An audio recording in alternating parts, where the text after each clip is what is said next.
Journée cruciale en Algérie, Bouteflika va-t-il écouter la colère de la rue? Abdelaziz Bouteflika a soufflé hier ses 82 bougies, sur les bords du lac Léman.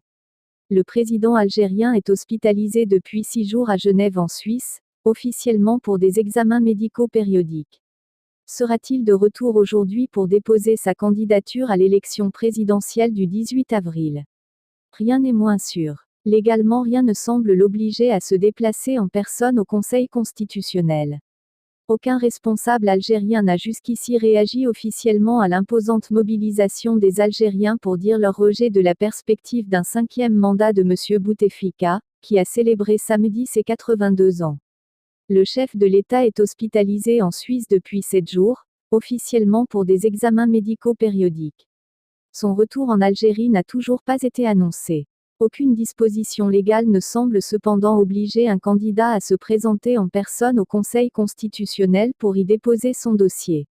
Cloué dans un fauteuil roulant depuis une attaque cérébrale en avril 2013, Abdelaziz Bouteflika n'est quasiment plus apparu en public depuis. Pas question d'être dirigé pendant encore 5 ans par une momie, juge aujourd'hui la jeunesse du pays. La moitié des Algériens ont moins de 30 ans, qui aspirent au changement. Avec rage, avec courage, on dit, système, dégage. On scandait, hier, 200 manifestants sous les fenêtres du consulat d'Algérie, à Lyon. S'achemine-t-on vers un printemps algérien, 9 ans après celui qui a balayé la Tunisie, l'Égypte et la Libye? Impossible dans un État aussi quadrillé par la police, ont longtemps pensé les observateurs.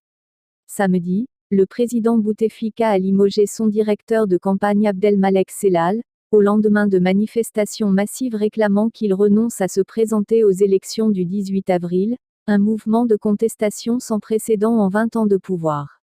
Abdelmalek Sellal, un ancien Premier ministre qui avait animé les 3 précédentes campagnes victorieuses, 2004, 2009, 2014 du candidat Bouteflika, a été remplacé par le ministre des Transports, Abdelrani Zahalan, a annoncé simplement l'agence APS, citant la direction de campagne du chef de l'État. Aucune explication n'a été donnée à ce changement à quelques heures de l'expiration du délai de dépôt des dossiers de candidature à la présidentielle, dimanche à minuit. Plusieurs centaines d'Algériens ont également manifesté en France samedi, notamment à Lyon. Aucun responsable algérien n'a jusqu'ici réagi officiellement à l'imposante mobilisation des Algériens pour dire leur rejet de la perspective d'un 5e mandat d'Abdelaziz Bouteflika, qui a célébré samedi ses 82 ans. Le chef de l'État est hospitalisé en Suisse depuis 7 jours, officiellement pour des examens médicaux périodiques. Son retour en Algérie n'a toujours pas été annoncé. Hier samedi, le patron des services secrets, Bachir Tartag, le chef d'état-major de l'armée nationale et populaire, ANP, Ahmed Gaïd Salah, le conseiller et frère du président Saïd Bouteflika, le président du Conseil constitutionnel, Tayeb Belaïz, le président du Conseil de la Nation, Abdelkader Ben Salah, ainsi que plusieurs autres conseillers du président de la République sont en ce moment même en train de tenir une réunion d'urgence au palais présidentiel d'El Mouradia, a-t-on appris de sources sûres. Ces dirigeants et hauts responsables ont été réunis pour trancher sur la question des élections présidentielles à la lumière des manifestations populaires organisées pour le 2e vendredi consécutif dans les rues de la capitale Alger et toutes les autres grandes villes du pays. Cette impasse n'est pas une nouveauté, si l'option d'un 5e mandat du président malade, et âgé depuis le samedi 2 mars de 82 ans, a été retenue malgré ses graves problèmes de santé, c'est que les différents centres de pouvoir n'ont pas réussi jusqu'à présent à se mettre d'accord sur un potentiel successeur. Le 26 février, alors que les étudiants et les universitaires rejoignaient la contestation, Abdelmalek Sellal, ancien Premier ministre et directeur de campagne du chef de l'État, maintenait ainsi que son retrait de la course n'était pas envisagé. Nul n'a le droit d'ôter à Bouteflika son droit constitutionnel de se porter candidat, a-t-il martelé en assurant que ce dernier déposera son dossier de candidature dimanche 3 mars au Conseil constitutionnel, c'est aux urnes et au peuple de trancher.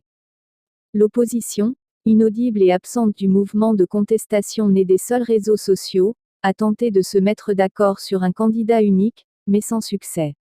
Principal adversaire de Abdelaziz Bouteflika aux présidentielles de 2004 et 2014, son ancien Premier ministre Ali Benflis annoncera dimanche s'il se porte ou non candidat à nouveau. Débarqué fin 2018 sur la scène politique, avec propos fracassants promettant notamment une deuxième république, le général à la retraite Ali Guédiri, sans parti et passé militant connu, s'est déclaré candidat mais est extrêmement discret depuis plusieurs semaines. Le principal parti islamiste, le Mouvement de la Société pour la Paix, MSP, qui a rompu en 2012 avec l'alliance présidentielle, a de son côté désigné son président Abderrazak Makri pour le représenter au scrutin. L'homme d'affaires Rachid Nekaz, omniprésent sur les réseaux sociaux et qui a drainé des foules de jeunes enthousiastes à chacun de ses déplacements, semble ne pas remplir les conditions d'éligibilité. Même s'il affirme avoir rendu son passeport français, la Constitution prévoit qu'un candidat ne peut avoir joui d'une autre nationalité qu'algérienne. Une fois les dossiers déposés, le Conseil constitutionnel statuera dans les 10 jours sur leur validité. Ce soulèvement va continuer jusqu'au retrait total du candidat Bouteflika. Quant à évoquer le scénario syrien, cela relève de la légèreté. C'est à la limite de l'incohérence puisque ceux qui le brandissent mettent en fait le système qu'ils prétendent défendre dans la même case que le régime sanguinaire des Assad, défendu par une armée avant tout sectaire et communautaire.